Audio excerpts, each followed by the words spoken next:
আওয়ামী লীগ এবং শেখ হাসিনার দোসররা শুনে রাখো, যে দলই ক্ষমতায় যাক ওই আপিলের শুনানি আবার হবে। যদি আব্দুল কাদের মোল্লা যদি নিরপরাধ হয়, আওয়ামী লীগের আইন মন্ত্রী থেকে শুরু করে প্রধানমন্ত্রী পর্যন্ত সবকে এই দায়িত্বই নিতে হবে। কাউকে বাংলার মাটি ছেড়ে দেবে না, দেবে না, দেবে না। সর্বপ্রথম বাংলাদেশে সর্বপ্রথম যুদ্ধ অপরাধীর দায়ে আব্দুল কাদের মোল্লা ভাইকে ফাঁসিতে ঝুলানো হয়েছিল। কথা বলেন ঠিক না বেঠিক? বিএনপির ভাইরা আপনাদের উদ্দেশ্যে বলি, আপনাদের দলের আব্দুল আলিমকে কিন্তু ওরা ধুকে ধুকে মেরেছে জয়পুরহাটে। কথা বলেন ঠিক না বেঠিক? আপনাদের দলের সাকা চৌধুরীরে ওরা বিনা অপরাধে ফাঁসিতে ঝুলাই মেরেছে। সাকা চৌধুরী ছিল একটা বাঘের বাচ্চা। কথা বলেন ঠিক না বেঠিক? আদালতে দাঁড়িয়েও বিচারকের সামনে বলেছে এই বিচার কিন্তু শেষ না, আরো বিচার অপেক্ষা করতেছে। বাঘের বাচ্চা যারা হয় তারা আদালতে দাঁড়িয়েও বাঘের বাচ্চার মতন কথা বলে। আব্দুল কাদের মোল্লা ভাইকে অন্যায়ভাবে অহেতুকভাবে ফাঁসির রায় দিল। উনি আপিলি করেছিলেন, সেই আপিলি এখনো নিষ্পত্তি হয়নি, এখনো সেই আপিলে ঝুলে আছে। তার আগে ওনাকে ফাঁসিতে দেওয়া হয়েছে। আওয়ামী লীগ এবং শেখ হাসিনার দোসররা শুনে রাখো, যে দলই ক্ষমতায় যাক ওই আপিলের শুনানি আবার হবে। যদি আব্দুল কাদের মোল্লা যদি নিরপরাধ হয়, আওয়ামী লীগের আইন মন্ত্রী থেকে শুরু করে প্রধানমন্ত্রী পর্যন্ত সবকে এই দায়িত্বই নিতে হবে। কাউকে বাংলার মাটি ছেড়ে দেবে না, দেবে না, দেবে না। জান্নাতি মানুষদের সামনে ফেরেশতার ওয়াকাল আলাহুম খাজানাতুহা সালাম, দ্বাররক্ষক ফেরেশতারা বলবে কি? সালাম, সালাম, সালাম। এই সালাম যদি নিতে চান সালাম ওয়ালাদের সঙ্গেই থাকবেন। দেখেন দুইজন রাজনৈতিক দলের বিরাট নেতা, আমি দুইজনের কোনো জনের নাম বলবো না, একজন তার কর্মীর অত্যাচার, কর্মীর কথা সহ্য করতে না পেরে থাপড় মেরেছে, আর একজন প্রতিবন্ধী কর্মীকে বুকের ভিতরে জড়ায়ে ধরে গালে একটা ছোট্ট চুমা দিয়ে বলতেছে, ভাইরে তুইও মানুষ আমিও মানুষ। ফেরেশতা জাহান্নামেও থাকবে, জান্নাতেও থাকবে। জাহান্নামী ফেরেশতারা দুরমুস মারবে, আর জান্নাতি ফেরেশতারা বলবে কি? সালাম, সালাম, সালাম। ভাই এসো, সালাম, তোমার জন্য দীর্ঘদিন অপেক্ষা করতেছি। সুবহানাল্লাহ বলেন। আচরণটা দুইজনের একরকম। একজন ভক্ত বড় হুজুরের সঙ্গে সাক্ষাৎ করতে গেছে, বড় হুজুর তাকে অপমান করে তাড়াই দিল। আর একজন হুজুর ওই ভক্ত আর এক ভক্তরে বুকে জড়াই ধরে নিল। যদি একটু ভুল হয়ে থাকে ওই হুজুর বলে দিল, বাজান অনেক লোকের ভিতরে তোমার সঙ্গে ভালো আচরণ করতে পারলাম না, কষ্ট নিও না, বুঝে নিতে হবে যেই লোকটা আপনার সঙ্গে ভালো আচরণ করেছে ওই আপনার বন্ধু হয়ে গেছে। কথা বলেন ঠিক না বেঠিক? তাহলে যে ফেরেশতারা বলবে কি? সালাম, তার মানে বুঝতে হবে ওই ফেরেশতারা আপনার বন্ধু। সুবহানাল্লাহ বলেন, সুবহানাল্লাহ বলেন, সুবহানাল্লাহ। সালাম, সালামুন আলাইকুম তিবতুম ফাদখুলুহা খালিদিন। তোমাদের পরে সালাম, তোমাদের পরে শান্তি। এসো বন্ধু, দীর্ঘদিন তোমাদের জন্য অপেক্ষা করতেছি। তোমরা জান্নাতের ভিতরে ঢোকো, অনন্তকাল সেখানেই তোমরা অবস্থান করবে। আমি প্রায় জায়গায় এখন আজমা ফিলিয়ে কাদের মোল্লার কথাটা তুলে আনতেছি। সর্বপ্রথম বাংলাদেশে সর্বপ্রথম যুদ্ধ অপরাধীর দায়ে আব্দুল কাদের মোল্লা ভাইকে ফাঁসিতে ঝুলানো হয়েছিল। কথা বলেন ঠিক না বেঠিক? বিএনপির ভাইরা আপনাদের উদ্দেশ্যে বলি, আপনাদের দলের আব্দুল আলিমকে কিন্তু ওরা ধুকে ধুকে মেরেছে জয়পুরহাটে। কথা বলেন ঠিক না বেঠিক? আপনাদের দলের সাকা চৌধুরীরে ওরা বিনা অপরাধে ফাঁসিতে ঝুলাই মেরেছে। সাকা চৌধুরী ছিল একটা বাঘের বাচ্চা। কথা বলেন ঠিক না বেঠিক? আদালতে দাঁড়িয়েও বিচারকের সামনে বলেছে এই বিচার কিন্তু শেষ না, আরো বিচার অপেক্ষা করতেছে। বাঘের বাচ্চা যারা হয় তারা আদালতে দাঁড়িয়েও বাঘের বাচ্চার মতন কথা বলে। আব্দুল কাদের মোল্লা ভাইকে অন্যায়ভাবে অহেতুকভাবে ফাঁসির রায় দিল। উনি আপিলি করেছিলেন, সেই আপিলি এখনো নিষ্পত্তি হয়নি, এখনো সেই আপিলে ঝুলে আছে। তার আগে ওনাকে ফাঁসিতে দেওয়া হয়েছে। দর্শকরা শুনে রাখো, যে দলই ক্ষমতায় যাক ওই আপিলের শুনানি আবার হবে। যদি আব্দুল কাদের মোল্লা যদি নিরপরাধ হয়, আওয়ামী লীগের আইন মন্ত্রী থেকে শুরু করে প্রধানমন্ত্রী পর্যন্ত সবকে এই দায়িত্বই নিতে হবে। কাউকে বাংলার মাটি ছেড়ে দেবে না, দেবে না, দেবে না। একটা মানুষ আপিলি করেছে, তার আপিলি নিষ্পত্তির আগেই ফাঁসি দিল। কত বড় জালেম, কত বড় হায়না, কত বড় গাদ্দার। এই শেখ হাসিনা জেলখানার ভিতরে বজলুল হুদাকে নিজে হাতে জবাই করে মেরেছে। কি শোনেন নাই? শোনেন নাই? আপনারা শোনেন নাই? মনে হচ্ছে আপনারা খবর জানেন না মোটে। আশ্চর্য ব্যাপার। আপনি একজন প্রধানমন্ত্রী, যেভাবেই হোক প্রধানমন্ত্রী হয়েছেন আপনি, তাই চুরি করি হোক আর ডাকাত করি হোক আর বিনা ভোটে হোক হয়েছেন আপনি প্রধানমন্ত্রী। বাংলাদেশের 18 কোটি মানুষের প্রধানমন্ত্রী আপনি। একজন প্রধানমন্ত্রী হয়ে একটা মানুষের গলায় ছুরি দিতে পারে, এটাই নিপুণের চাইতে আরো নিকৃষ্ট। খালেদা জিয়ার নামে মামলার রায় হলো, খালেদা জিয়া দেশ ছেড়ে পালাই চলে গেছিল। এতক্ষণ এরশাদের অনেক কথাবার্তা বললাম, এরশাদের রায় হলো, এরশাদ কি পালাই চলে গেছিল? বাংলাদেশ জামাত ইসলামের শীর্ষস্থানীয় 10-15 জন নেতাকে হয় আমৃত্যু কারাদণ্ড দিল না, জেলখানায় মারল না, ফাঁসির কাস্টে ঝুলাই মারল। জামাত ইসলাম কি দেশ ছেড়ে পালাই চলে গেছিল? জোরে বলেন, পালাই চলে গেছিল। আর তোমরা আওয়ামী লীগের ক্ষমতা জোর দেখাও, তোমাদের নেত্রীও উড়ে চলে গেল, একবারও চিন্তা করলো না গাই গরু চলে যাচ্ছে, মাসুদদের কি হবে?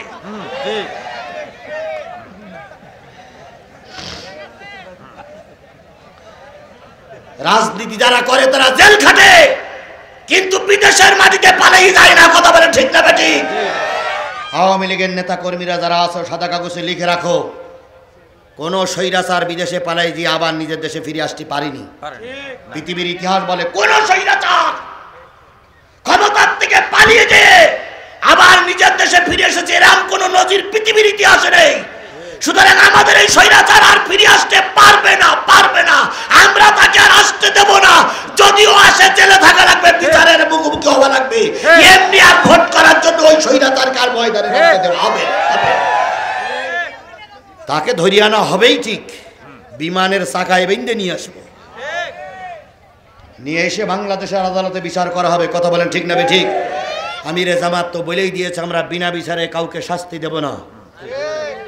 এর নাম ইসলাম, এর নাম ইসলাম, এর নাম ইসলাম। তোমরা বিনা বিচারে আয়না করে দুকে দুকে মেরেছ, আমরা ওইটাই বিশ্বাস করি না। তোমার আদালতের মাধ্যমে বিচার হবে, সুষ্ঠু বিচার হবে। তুমি দোষী হলে শাস্তি পাবা, নির্দোষ হলে খালাস পেয়ে যাবা। তবে দোষী যদি নাই হবে, বিডিআর হত্যা ঘটালো কারা? দোষী যদি নাই হবে, হেফাজতের আলেমদের গুলি করে মারলো কারা? দোষী যদি নাই হবে, সাইদির রায়ের পরে 300 লোককে গুলি করে মারলো কারা? দোষী যদি নাই হবে, এই সংস্কার আন্দোলনে 1500 যুবককে গুলি করে মেরেছে এই হায়নার পার্টি। আমি জানি আমার এই কথাগুলো কিছু লোকের খারাপ লাগে, এটা আমি জানি। আমি জানি কিছু লোকের খারাপ লাগে, কিছু লোক সমালোচনাও করে যে হুজুর তাফসীর মাহফিল করতে এসে কি বলা কওয়া শুরু করেছে।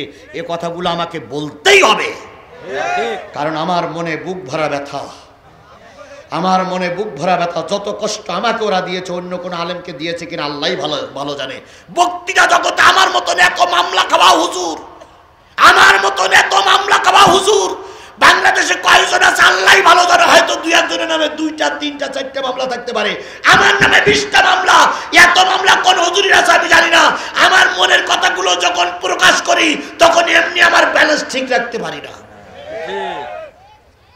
নেতৃবৃন্দ বারবারই বলে, ভাই একটু ঠান্ডা মাথায় বলেন, ঠান্ডা মাথায় বলেন। কথাগুলো আমার ব্রেনে থাকে, কিন্তু যখন ওদের অত্যাচারের কথা মনে হয় তখন আমি এমনি ঠিক থাকতে পারি না।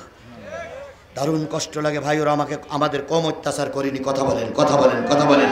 আমার ভাইরার সামনে না যে আব্দুল কাদের মোল্লা ভাইয়ের ফাঁসির রায়, ফাঁসি দেবে আর মাত্র 3 ঘন্টা সময় বাকি আছে, কি 2 ঘন্টা সময় বাকি আছে। জল্লাদেরা যেয়ে বলতেছে, স্যার আপনার এই কয়টার সময় ফাঁসি হবে, তৈরি হন। আব্দুল কাদের মোল্লা ভাই বললেন, আমি একটু গোসল করলাম। আব্দুল কাদের মোল্লা ভাই গোসলে গেলেন, গোসল করে উজু করে কোরআন তেলাওয়াত করতে বসলেন, কিছু নফল নামাজ পড়লেন। নফল নামাজ পড়ে তেলাওয়াত করতে বসলেন। তেলাওয়াত করতে করতে জল্লাদেরা যেয়ে বলতেছে আর আধা ঘন্টা বাকি। উনি আবার নতুন গোসলখানায় গেলেন, বাথরুম সারলেন, উজু করলেন। এবার নতুন পাঞ্জাবি পায়জামা যা ছেলেরা দিয়ে আসছিল তাই পরলেন, মাথায় একটা সাদা টুপি পরলেন। টুপি পরার পরে জেলখানার দরজার কাছে এসে দাঁড়াই আছে। জেলখানার দরজার সামনে কখন তালা খুলবে দাঁড়িয়ে আছে। জল্লাদেরা কয়েক মিনিট আগে যে তালা খুলে দিল আর বলতেছে স্যার আপনি কি প্রস্তুত? আব্দুল কাদের মোল্লা ভাই মিসকে হাসি দিয়ে বলতেছে আমি অনেক আগেই প্রস্তুত। আল্লাহ, কাদেরকে তোমরা মুত্তাকি ভাবো, কাদেরকে তোমরা পীর ভাবো? যদি পীরের সিলসিলা বজায় রাখতে হয়, বাংলাদেশের সবচেয়ে বড় পীর হলো আল্লামা সাঈদী। উনি ছিলেন আধ্যাত্মিক জগতের মানুষ। কথা বলেন ঠিক না ঠিক? উনি যে কথাগুলো বলেছে সব কথাগুলো হাড়ে হাড়ে কাজে লেগেছে না লাগেনি? উনি বলেছিলেন অত্যাচার বন্ধ করো, নতুবা এমন এমন এমন সময় আসবে পালানোর জন্য ইঁদুরের গর্ত খুঁজে পাবা না। এখন তাই হচ্ছে কি হচ্ছে না, হচ্ছে কি হচ্ছে না, হচ্ছে কি হচ্ছে না। উনি বলেছিলেন মৌলবাদীদের বেশি তাড়াহুড়ো করে না, মৌলবাদীদের বেশি গালিগালাজ করে না, মৌলবাদীরা আছে গাছের গোড়ায়। 12 কোটি মুসলমান যদি গাছের গোড়া ধরে নাড়া দেয়, তোমরা হলে একাবাদী ভারত যেই পারবা, কিয়ামতের আগে আর আসতে পারবে না। কোন দেশে যেই পড়িছে? সেই ভারতে। আধ্যাত্মিক জগতের পীর যদি মানতে হয় আল্লামা সাঈদীকে মেনে চলা উচিত। আমার ভাইরা, আমি কথা শেষ করতে পারবো না বিদায় কিছু কথা বাদ রাখতেছি। সেটা হলো আব্দুল কাদের মোল্লা ভাই জেল খুলে দিল, জেলখানার গেট খুলে দিল। উনি সবার আগে আগেই যাচ্ছে। দুইজন জল্লাদ হাত এঁটে ধরে বলতেছে স্যার এই পর্যন্ত 23 জন লোকের ফাঁসি দিয়েছি। সবার ফাঁসির আগে কেউ পরিবারের কথা ভাবে, কেউ কান্নাকাটি করে, কেউ বা আবল তাবল বলে। একটা লোককে ব্যতিক্রম দেখলাম, আপনার মনের ভিতরে কোনো চিন্তার রেশপাত্র নেই।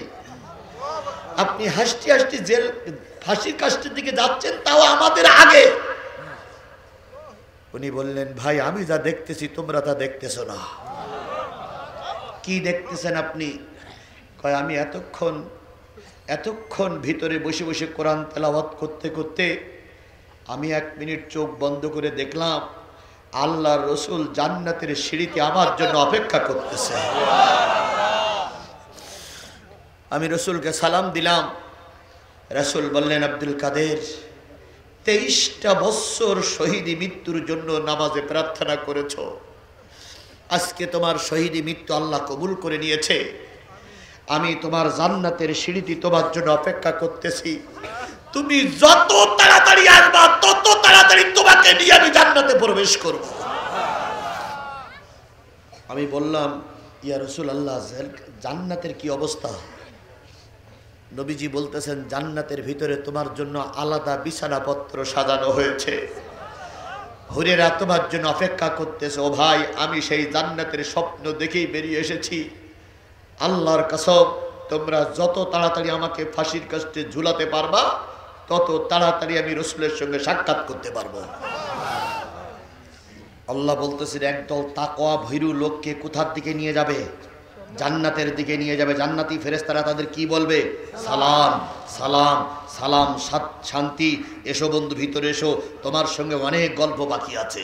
আমার ভাইয়েরা ফাঁসির কাস্টে নিয়ে যাওয়া হলো, এখনো জমটুবি পরানো হয়নি, জমটুবি এখনো মাথায় দেওয়া হয়নি। আব্দুল কাদের মোল্লা ভাই বললেন আর কতক্ষণ বাকি? গল্পক্ষণ বাকি। জমটুবি পরাও। জমটুবি পরানোর আগে জল্লাদ বলতেছে হুজুর আমরা বিশ্বাস করতেছি আপনি একটা ভালো লোক, কিন্তু কিছুই করতে পারছি না। আপনি আমাদের জন্য একটু দোয়া করেন, বদদোয়া করেন না, কারণ আমাদের হাত পা বাঁধা। আল্লাহর পাগল আব্দুল কাদের মোল্লা ভাই বললেন তোমরা কি নাকে একটা নতুন গন্ধ পাচ্ছ? তখন উনি বললেন, জল্লাদেরা বললেন হ্যাঁ নাকে একটা গন্ধ পাচ্ছি। কয় এই গন্ধটা ফেরেশতাদের গন্ধ। তোমরা দেখো না ফাঁসির মঞ্চের চারিপাশে ফেরেশতারা গোল হয়ে দাঁড়িয়ে আছে, ওরা আমাকে নিয়ে রসুলের দরবার পর্যন্ত পৌঁছায় দেবে। তাহলে যেই ব্যক্তি জান্নাতি হয় সে আস্তে আস্তে ফাঁসির মঞ্চে চলে যায়, তার নাকে আগেই জান্নাতের গন্ধ পাওয়া যায়।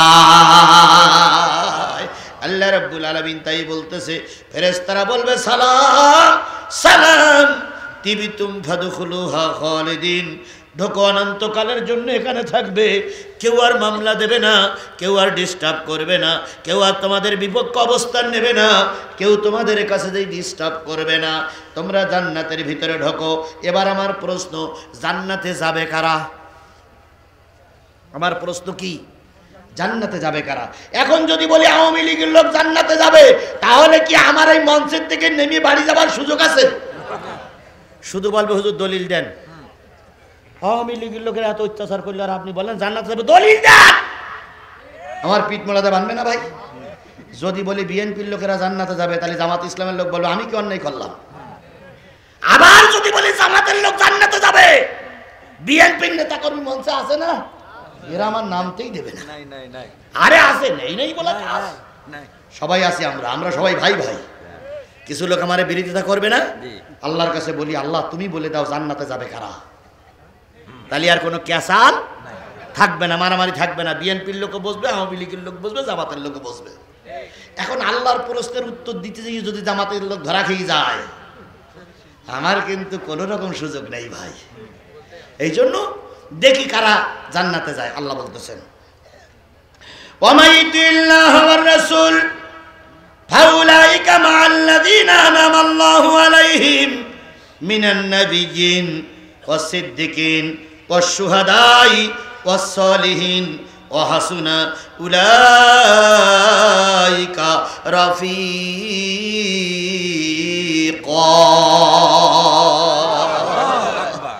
আল্লাহ রাব্বুল আলামিন বলতেছে, কারা জান্নাতে যাবে শোনো, যারা আল্লাহর আনুগত্য করে, রাসূলের নেতৃত্ব মেনে নেয়, রাসূলের পরে নাজিলকৃত কোরআনের পক্ষে আন্দোলন করে, তাদের পরে আল্লাহ সন্তুষ্ট, তারাই যাবে আল্লাহর জান্নাতে। এখন তারা কারা? এখন চরমনাই বলবে আমরা তো আল্লাহর পক্ষে, হেফাজত বলবে আমরাই তো আল্লাহর পক্ষে, জামাত ইসলাম বলবে আমরাই তো আল্লাহর পক্ষে, আওয়ামী লীগ বলবে আমরাই আল্লাহর পক্ষে, বিএনপি বলবে আমরা আল্লাহর পক্ষে, জাতীয় পার্টি বলবে আমরা আল্লাহর পক্ষে। আল্লাহ বলতেছে তারা কারা? এবার শোনো, তারা হলো মিনান নাবিয়্যিন, যারা জান্নাতে যাবে সর্বপ্রথম কাতারে থাকবে ওরা হলো নবী। তাহলে জান্নাতের ভিতরে সর্বপ্রথম ঢুকবে কারা? এই মুসলমান স্পষ্ট করে কথা বলেন, জান্নাতের ভিতরে সর্বপ্রথম ঢুকবে কারা? নবীরা। নবীদের সঙ্গে কি জান্নাতে যেতে চান আপনি? নবীদের সঙ্গে আপনি জান্নাতে যেতে চান? নবীদের সঙ্গে যে জান্নাতে যেতে চান, সব নবীরা দুইটা কাজ করেছে। এক নম্বর, কোন নবী বেনামাজি ছিল না। পৃথিবীর ইতিহাসে কোন নবী বেনামাজি ছিল না। ইতিহাস একটা দেখাতে পারবেন যে কোন নবী বেনামাজি ছিল? আমাদের দেশে পীর সাহেবেরা বেনামাজি থাকে, অনেক পীর আছে বেনামাজি পীর, তারপরে নারপতি পীর, চুল কাটে না, দাড়ি কাটে না, বগল কাটে না, আরো কত জায়গা আছে কাটে কিনা আল্লাহই ভালো জানে। ওনারা পীর হতে পারে, কিন্তু কোন নবী বেনামাজি। তাহলে আপনি যদি নবীর সঙ্গে জান্নাতে যেতে চান, তাহলে আজকে এই মুহূর্তে নিয়ত করতে হবে যতদিন বেঁচে আছি নামাজি হব। আমার কথার সঙ্গে আপনারা একমত? কারা কারা নামাজি হয়ে মরতে চান একটু হাত তুলে দেখান তো, কারা কারা নামাজি হয়ে মরতে চান? এই যুবকেরা হাত তোলো। তোমাদের মতন কত যুবক গাড়ির তলায় পড়ে মারা যায়, তোমাদের মতন কত যুবক ক্যান্সারে মারা যায়, তোমাদের মতন কত যুবক অ্যাক্সিডেন্টে মারা যায়। যুবক আজকের থেকে নিয়ত করো নবীর সঙ্গে জান্নাতে যাব। সত্য হলে কি করতে হবে? নামাজ পড়তে হবে, নামাজ পড়তে হবে। এবার হাত নামান। সর্বপ্রথম আল্লাহ যাদের জান্নাতে দেবেন তারা নামাজি, আর সর্বপ্রথম যারা জাহান্নামে যাবে তারা কি? বেনামাজি। সুতরাং আমরা বেনামাজি হয়ে জাহান্নামী হতে চাই না। আল্লাহ আমাদের এক নম্বর সত্য কবুল করুক। সকলে বলুন আমি। উন্নত আমার সমাজে আছে, তুমি মেসোয়াক করা ফজিলত তো জানো, খাওয়ার শেষে মিষ্টি মুখের হাদিসটাও মানো, শুধু হক কথাটা উচ্চ স্বরে বলতে পারো না, অন্যায় দেখে বারুদ হয়ে জ্বলতে পারো না। এটাও সুন্নাত। হক কথা বলাটাও কি সুন্নাত, রাজপথে থাকাটাও সুন্নাত, মেসাক করা যেমন সুন্নাত, রাজপথে ময়দানে লড়াকু সৈনিক হওয়াটাও সুন্নাত। তাহলে নবীরা জান্নাতে যাবে। আমি নবীদের সঙ্গে, আমি নবী না, নবীদের সঙ্গে আমার জান্নাত আল্লাহ দিতেও পারে না দিতে পারে। 2 নম্বর, ওয়াস-সিদ্দিকিন, যারা জান্নাতে যাবে তারা হলো সত্যবাদী। সত্যবাদী, সত্যবাদী কারা জান্নাতে যাবে? তাহলে আমাকে সত্যের পক্ষেই থাকতে হবে, কথা বলেন ঠিক না বে ঠিক? আচ্ছা, আওয়ামী লীগের সময় একটার বদলে যারা ৭০টা ভোট মেরেছিলেন তারা নিশ্চয়ই সত্যবাদী। হাসেব কি হবে কি তুমি ৭০টা ভোট মেরেছো? হাসেব মসজিদের ইমাম হয়ে হবে কি তুমি অন্যায়ের বিরুদ্ধে কথা বলোনি? সুতরাং জান্নাতে যাবে যারা সত্যবাদী, কথা বলেন ঠিক না বে ঠিক? তাহলে আমরা নবীদের সঙ্গে যদি জান্নাতে না যেতে পারি, সত্যের পক্ষে যেন আমরা থাকতে পারি, আল্লাহ আমাদের কবুল করুক। কয় গ্রুপ জান্নাতে যাবে? তার বিরুদ্ধে প্রথম নবী, এবার গেল কি সিদ্দিক, সত্যবাদী। 3 নম্বরে ওয়াসশুহাদা, শহীদেরা যাবে আল্লাহর জান্নাতে। বগুড়ার এমন কোন ইউনিয়ন নাই শহীদের রক্ত সেখানে পড়েনি। বগুড়ার এমন কোন ইউনিয়ন থানা নাই যেখানে শহীদের লাশ শুয়ে নেই। ব্যাখ্যা না দিলাম, শহীদ হন, শহীদ পরিবারের লোক হন, শহীদের বাবা হন, শহীদের মা হন, শহীদের ভগ্নিপতি হন, শহীদের বোন হন, শহীদ পরিবারের ভিতরে থাকেন, শহীদ যখন জান্নাতে যাবে আপনাকেও নিয়ে যাবে। তাহলে এই মানুষগুলো সবকে আমরা শহীদ হতে পেরেছি? পারিনি। আমরা কি সব নবী হতে পেরেছি? পারিনি। আবার আমরা সব সিদ্দিক হতে পারিনি। তাহলে কি হুজুর আমরা জাহান্নামে যাব? না না, আল্লাহ বলতেছে তোমাদের সুযোগ আছে। সে সুযোগটা হচ্ছে ওয়াসসালিহিন, যারা সালেহ নেককার বান্দা সত্যবাদীদের সঙ্গে থাকে, কোরআনওয়ালাদের সাথে থাকে। কোরআনওয়ালারা যখন জান্নাতে যাবে, এই সালেহিন নেককার নেককারিনীরা এরা ওদের সঙ্গে জান্নাতে যাবে। নবী আমরা হতে, শহীদ আমরা হতে, সিদ্দিকও কোনো কোনো ক্ষেত্রে হতে পারিনি, কিন্তু আমরা সালেহীন হতে পারি। পারি না ভাই? সালেহীন হতে পারি না আমরা? সালেহীন হতে গেলে ভালো একটা ইসলামী দলের সঙ্গে থাকতে হবে, আর নিজেকে সালেহ তৈরি করতে হবে, নিজেকে সত্যবাদী তৈরি করতে হবে। কীভাবে? আমি 5 ওয়াক্ত নামাজ পড়ব, কোরআনের পক্ষে থাকব, দিন কায়েমের পক্ষে থাকব, যতদিন মৃত্যু না হয় ততদিন পর্যন্ত দিন প্রতিষ্ঠার আন্দোলনে আমার নামটা লিখে রাখবো। আর আমি থাকবো বড় বড় আলেমদের সঙ্গে, তাহলে আমার নামটা সত্যবাদী সালেহীনদের খাতায় নাম উঠে যাবে। তাহলে আপনারা কি কোরআনের পক্ষে থাকতে রাজি আছেন? কারা কারা রাজি আছেন? 2 হাত উঁচু করে আল্লাহরে দেখান। আয় আল্লাহ, আয় আল্লাহ, হাত নামান। আয় আল্লাহ, হাতগুলো উঁচু করে রাখেন, হাতগুলো উঁচু করে, হাতগুলো উঁচু করে রাখেন। আস্তে আস্তে হয়েছে ভাই, ভাই ভাই আমি বলি, আমি বড় বক্তা নই, বড় আলেমও নই। হে আমার রব, তোমার পাগলদেরকে তোমার দরবার পর্যন্ত পৌঁছাই দেওয়ার দায়িত্ব আমার ছিল।